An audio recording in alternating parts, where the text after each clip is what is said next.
people are the people who look and think like you.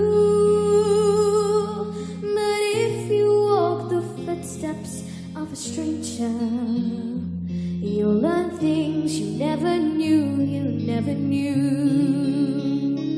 Have you ever heard the wolf cry to the blue corn moon, or ask the grinning bobcat why he grieved?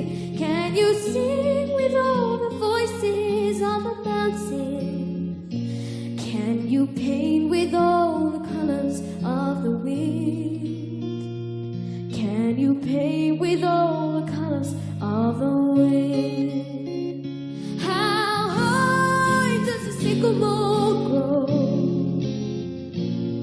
If you cut it down, then you'll never know. And you'll never hear the wolf cry to the blue corn moon. For whether we are white or copper skinned, we need to sing with all the voices of the mountains. We need to paint with all the colors of the wind. You can own the earth and still, or you